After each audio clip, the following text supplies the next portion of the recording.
Hello all, it's the infamously astonishing Yojo. I want to close out the year by making a video about changes. First of all, I'm making a video for the first time in a long time that I'm posting on here. A lot of my things have recently been microblogs that I've been putting on Instagram. But this video is going to be too big for Instagram, but hopefully not, yeah. Hopefully meaningful content worth the length of time. It's going to be about change and how I relate to it. So we're going to just go ahead and start with the most intense thing, which is death, and how I've learned to, and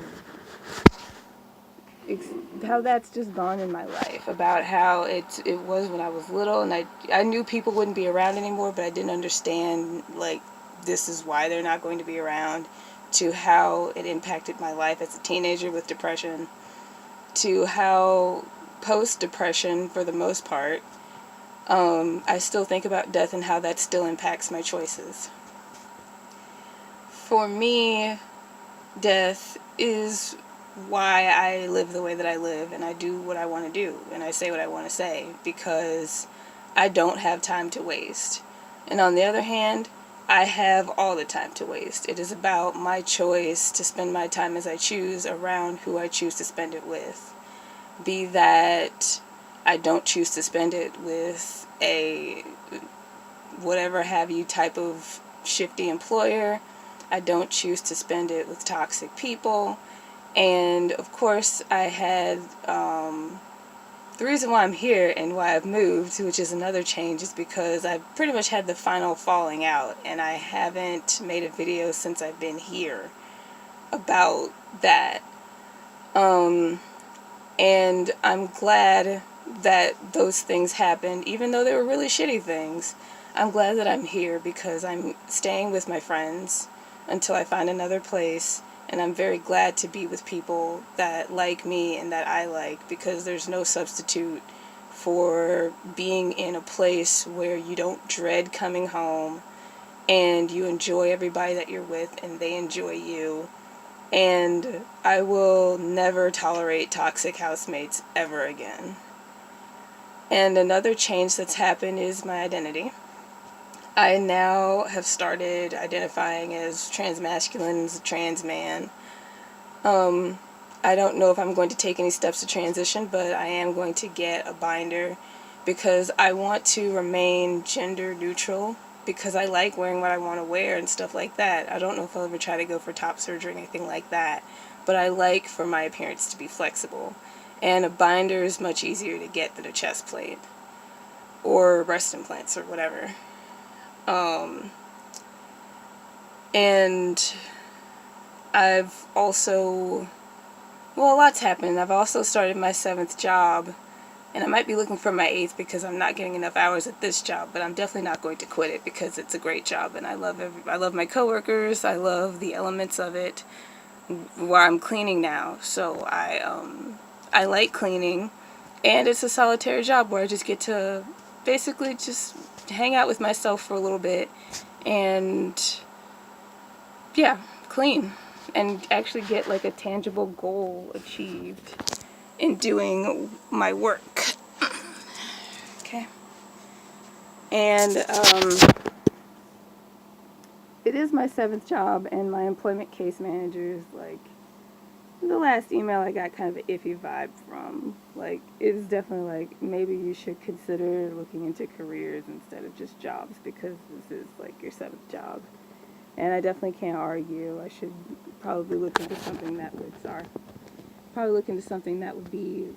that would have more longevity.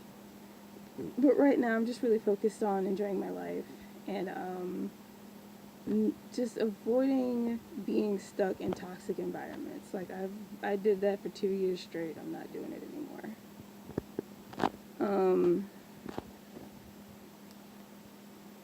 So back to what I was saying earlier, and how death influences my choices. It's basically all of that.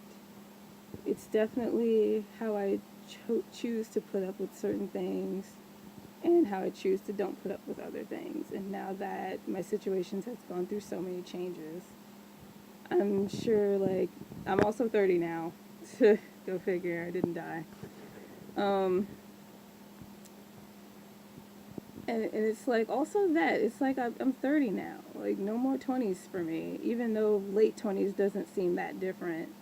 I'm definitely not who I was in my early 20s. I stress myself out a lot less. I came to that realization a few days or weeks ago that I used to really stress myself out. No more of that. And I don't let other people stress me out either. And I'm a little bit more willing to maybe let jobs stress me out, because it's kind of like no job's going to be perfect and there's going to be things about it that you don't like. But I'm not going to let people on my job stress me out. And I will also say that, oh, I know what I was going to say. Change from the way I was raised with it and the way that I interpret it now are definitely two different things. With the way I was raised back in little old Shreveport, Louisiana, change was something that you very reluctantly accepted, but you definitely didn't go through if you didn't have to. Whereas I feel like I had a full rejection of that since I was aware of it, which has led to what all these choices that I've made now, how I've enforced change in my life with my traveling and my relationships, and the people that I've chosen to come into contact with. And I always strive for change because I know that I need to appreciate the bad times to get to the good times. I'm not almost freezing to death in Philadelphia anymore. In fact, I'm in front of a very nice heater. And I'm going to change from this as well. If time should grant me more life, I'm not going to be in Minnesota until my dying day. I do plan to resume traveling at some point. Not anytime terribly soon, but like 3 years from now, 2021, 22. See, like, know where I am to vote, and then I'll just go ahead and peace out. See how much money I have at that time, and blah, blah, blah. And also what's going on with job stuff. But, when I think about it, I can definitely say that there was a reluctance and maybe even a hatred towards change where I'm from. I still think that where I was raised was mostly very stagnant people that would rather know what their suffering is rather than try to do something new at the risk of failure and a different type of suffering, be it more or less. And at the same time, people did move away, but it's like when people moved, you rarely heard from them again. Regardless if things were good or bad or whatever, however that's interpreted. It's just that their life went on and they just didn't have time for little old Shreveport people anymore. I always make time for the little Shreveport people that still care about me. My spirit parents, my whole spirit family. I did also have to more directly tell my biological mother that I don't want to talk to any of them anymore.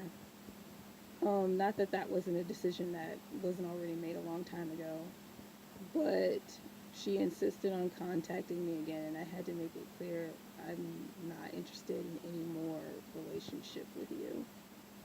Or with her. She doesn't know my life now. She doesn't know me anymore. We haven't talked in over 10 years. She's a stranger now. When I heard her voice, she sounded like a totally different person. And that's just a part of my relation to life and death. No more time for toxic people. And people from more than 5 years ago, don't know me anymore. Unless I frequently talk to them like I do my spirit family. They still know me, but she doesn't. That biological family does not know me. Oh my gosh, extended 10 minutes. I do hope this content was flavorful. I'm going to keep this at 10 minutes. Happy very early New Year, and bye.